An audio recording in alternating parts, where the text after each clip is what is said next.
공황장애 극복에 달리기가 좋다고들 하죠. 여기서 한 가지 의문이 듭니다. 그럼 운동선수들은 왜 공황장애에 걸릴까요? 누구보다 열심히 운동하고 누구보다 몸을 단련하는데 말이에요. 여기서 이미 답이 보이시는 분들도 계실 겁니다. 결국 핵심은 따로 있기 때문인데요. 바로 무의식입니다. 여러분, 저는 공황장애가 완치되지 않고 재발하는 이유를 계속해서 딱 하나로 설명하고 있습니다. 바로 무의식의 생각 습관이 변하지 않았기 때문인데요. 무의식 속에 불안과 두려움이 가득한데 겉으로 복식호흡, 명상, 요가, 달리기 이런 거 아무리 해도 완전히 해결되지 않습니다. 물론 예전보다는 조금 덜 불안한 느낌은 들겠죠.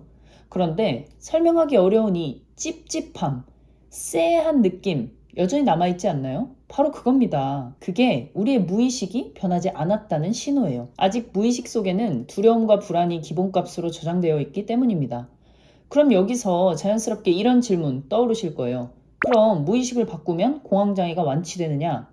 네, 됩니다. 저는 확신합니다. 그래서 제가 이렇게 여러분들을 위해 영상을 찍는 겁니다. 지금부터 알려드리는 방법을 삶에 적용하고 지속할 수만 있다면 공황장애와는 정말로 안녕할 수 있으실 겁니다. 방법은 다 아는데 혼자 하기 너무 힘들다. 누가 도와줬으면 좋겠다 하시는 분, 이번에 진짜 목숨 걸고 내 인생 바꿔보고 싶다 하시는 분들은 바로 댓글 확인해주세요. 방법은 생각보다 단순합니다. 단 단순하다고 쉬운 건 아닙니다. 대신 분명한 원리가 있습니다. 이 원리만 삶에 적용하면 되는 거예요. 무의식을 어떻게 바꾸느냐? 답은 하나입니다. 반복된 말을 통해 믿음을 바꾸는 것이죠. 우리가 지금의 불안을 만든 방식 그대로 우리의 무의식을 다시 만드는 겁니다. 과거에 부모님이나 친구로부터 어떤 말을 들었는지, 또 커가면서 어떤 감정을 반복적으로 느꼈는지 여러분 기억하시나요? 그 반복이 여러분의 무의식을 만들었습니다. 그렇다면 방향만 바꾸면 됩니다. 여기서 오해 하나는 꼭 짚고 가겠습니다. 우리가 과거를 탓하자는 이야기가 아니에요. 부모를 탓하라는 것도 아니고 과거의 상처를 들추자는 것도 아닙니다. 무의식이 어떻게 만들어지는지를 알아야 어떻게 바꿀 수가 있는지 보이기 때문입니다. 반복된 말이 무의식을 만들었다면 반복된 말로 무의식을 다시 만들 수도 있죠. 그리고 이제 우리는 성인입니다. 이 부분이 제일 중요하죠. 이제 우리는 선택할 수 있는 힘이 있습니다. 아무리 거짓말이라고 생각해도 반복해서 듣게 되면 어느새 그것을 사실이라고 믿는 게 사람입니다. 그러니 불안을 조장하는 뉴스, 영상, 사람들, 과감히 멀리하세요. 이제 무의식이 얼마나 중요한지 아셨으니까요. 대신 내 무의식에 무엇을 넣을지 선택해야겠죠. 그리고 그 말을 내가 나에게 해주면 됩니다. 어떻게요? 일정한 간격을 두고 반복해서요. 이런 사례가 있습니다. 외모에 자신이 없고 자존감이 낮았던 한 여성이 있었어요. 그런데 누가 봐도 이상적이고 정말 매력적인 남성이 매일같이 그녀에게 이렇게 말해주는 겁니다. 넌 정말 사랑스럽다. 너 정말 매력적이다. 하루 이틀은 아무 변화가 없어 보입니다. 오히려 이 여성은 자신을 형편없다고 생각했기 때문에 이 남자의 말이 거북스럽게 느껴집니다. 그런데 한 달이 지나자 완전히 달라졌어요. 이 여성이 외모뿐만 아니라 옷 스타일, 헤어스타일, 표정까지 사람 자체가 완전히 달라진 겁니다. 왜 그랬을까요? 이 부분이 핵심인데요. 칭찬을 받아서가 아닙니다. 반복해서 들었던 말, 너 정말 사랑스럽다, 너는 정말 매력적이다 라는 말이 그녀의 무의식을 바꿨기 때문입니다. 그리고 그 무의식이 나는 정말 매력적인 사람이다, 나는 사랑받을 만한 가치가 있다 라는 자아의식을 만들었기 때문이죠. 성경에도 이런 말이 있습니다. 믿음은 들음에서 난다. 말의 힘은 우리의 생각보다 훨씬 강력합니다. 그럼 여기서 제가 멘토링을 하면서 가장 많이 받는 질문으로 넘어가 보겠습니다. 그래서 도대체 어떤 말을 반복해야 하나요? 여기서부터는 아주 실전적인 이야기로 들어갈 겁니다. 앞서 설명한 사례처럼 내가 원하는 나의 자아상을 문장으로 만드는 겁니다. 지금의 내가 아니라 내가 되고 싶은 나, 바라는 자아상 모두 있으시죠? 그 모습을 문장으로 정의하세요. 그리고 그것을 나에게 계속해서 반복적으로 들려주는 것이죠. 누군가는 이것을 자기 확언이라고 하고 누군가는 셀프 최면이라고도 합니다. 용어는 중요하지 않습니다. 중요한 건 하나죠. 반복된 말을 통해 우리의 잠재의식과 자아상을 바꾼다는 거죠. 스스로 내가 어떤 사람이라고 믿는 과정 중에 우리는 확언을 활용하는 겁니다. 여기서 아주 중요한 원칙이 하나 있는데요. 이건 꼭 기억하셔야 합니다. 무의식은 반드시 현재형만 받아들입니다. 과거나 미래형은 영향을 주지 못해요. 나는 좋아질 거야 라는 말보다는 나는 몸과 마음이 건강한 사람이다 라는 표현이 훨씬 좋습니다. 또 하나, 부정어는 피해주세요. 나는 두렵지 않다 라고 하면 무의식은 두려움만 계속 상기합니다. 대신 이렇게 말해야 합니다. 내 안에 모든 것을 이겨낼 힘이 있다. 모든 문제의 답은 이미 나의 생각 속에 있다.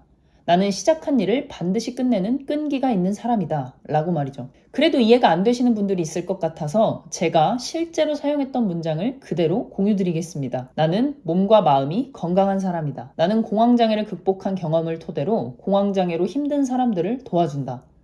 공황장애를 이겨낼 힘은 이미 내 안에 있다. 저는 이 문장을 진짜 하루 종일 되뇌었습니다. 소리내어 말하고 녹음해서 듣고 글로 쓰고 또 썼습니다. 이건 경험자로서 말씀드리는 건데요. 일주일만 해도 변화를 느끼실 겁니다. 평소에는 두려움과 불안이 먼저 떠오르던 사람이 어느 순간 아침에 눈을 뜨면 이 문장이 먼저 떠오를 거예요.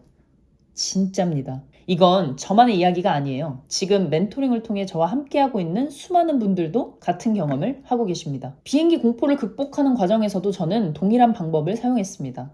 나는 비행기를 잘 타는 사람이야 라는 말도 좋지만 저는 이렇게 되뇌었습니다. 나는 남편과 아이와 함께 1년에 한 번 해외에서 즐거운 시간을 보내고 있어서 감사하다. 나는 전 세계를 누비며 사람들에게 강연을 통해 깨달음을 준다. 이 문장들이 무의식 깊숙이 믿어져서 내면화되면 어떻게 될까요? 비행기는 두려움의 대상이 아니라 가족과의 행복한 여행과 나의 강의 일정에 포함된 하나의 과정이 됩니다. 그렇게 되면 두려움은 자연스럽게 작아지고 사라지겠죠. 이게 무의식의 힘입니다. 그리고 확언의 힘이죠. 다이어트 하시는 분들 예로 들어 볼게요. 솔직히 다이어트 방법 모르는 사람 있나요?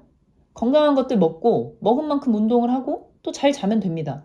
그런데 왜 힘들게 30-40kg을 빼도 다시 요요가 와서 원래대로 돌아갈까요? 이 무의식적 생각 습관, 즉 나를 인식하는 자아상이 바뀌지 않았기 때문입니다. 나는 뚱뚱해서 운동을 해야 해 라는 건 이미 나라는 사람을 뚱뚱하다고 인식하고 있는 거죠. 그러니 뚱뚱한 사람으로서 하는 선택들을 그대로 하게 됩니다. 며칠 아등바등 운동하고 샐러드 시켜 먹어도 다시 원래대로 돌아갑니다. 배달음식 시켜 먹고 운동 안 가고 뭐 그렇게 되겠죠. 그래서 헬스장 관장님들도 3개월, 1년 회원권으로 장사하셔도 절대 손해 안 보시는 거예요. 어차피 일주일 이상 오는 사람 진짜 드물거든요. 그러니 이때 중요한 건 나는 건강한 사람이라는 자아상을 먼저 갖는 거예요. 그게 확고해지면 건강한 사람이 되기 위한 방법들을 찾고 실천하게 되겠죠. 자연스레 건강한 사람들이 하는 식단을 찾아보고 요리하게 될 거고 스트레칭이나 운동 같은 것들도 자연스럽게 하게 될 겁니다. 결론은 내가 나를 어떻게 인식하고 있느냐, 여기에 모든 성패가 달려있다는 겁니다. 그럼 우리는 이 무의식을 바꾸는 확언을 어떻게 지속할 수 있을까요? 첫 번째는 감정을 활용하는 겁니다.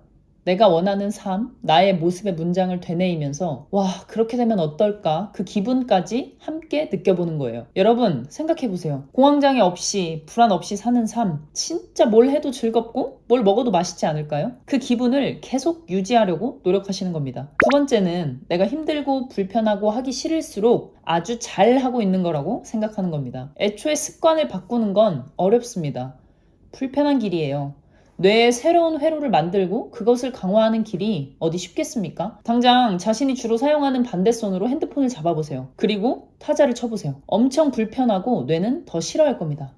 바로 옆에 원래 다니던 잘 닦인 도로가 있는데 우리는 가시밭길을 헤치고 나아가는 중이거든요. 그러니 편하다면 그건 예전에 다니던 길을 가고 있는 겁니다. 불편함은 실패가 아니에요. 필수 요소예요. 이것을 받아들이고 그 길 위를 즐겁게 지나가세요. 곧 이 길도 익숙해질 겁니다. 그렇게 새로운 생각 습관이 생기고 무의식 깊숙이 자리 잡을 겁니다.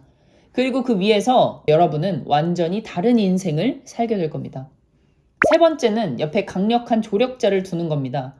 혼자 하면 아무래도 지속하기 쉽지 않죠. 큰 의지가 필요합니다. 하지만 누군가와 함께 간다는 느낌이 든다면 조금은 수월할 겁니다. 저를 활용하세요.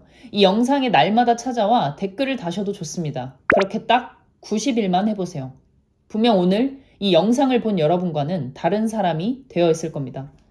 저는 과거에 수천 번, 수만 번 외쳤던 그 확언 그대로 지금 이 자리에 있습니다. 공황장애를 극복하고 공황장애로 힘들어하는 사람들을 도와주고 있죠. 여러분도 결국 여러분이 반복한 생각대로 살아가게 될 겁니다. 반드시 공황장애를 완치하실 거예요. 방법은 다 아는데 혼자 하기 너무 힘들다. 누가 도와줬으면 좋겠다 하시는 분들 또 이번에 진짜 목숨 걸고 내 인생 바꿔보고 싶다 하시는 분들은 댓글 확인해주세요. 인생에 한 번은 용기 내서 승부를 봐야 할 때가 있습니다. 모르면 두렵다, 알면 두렵지 않다. 공황극복 멘토 조르바였습니다. 감사합니다.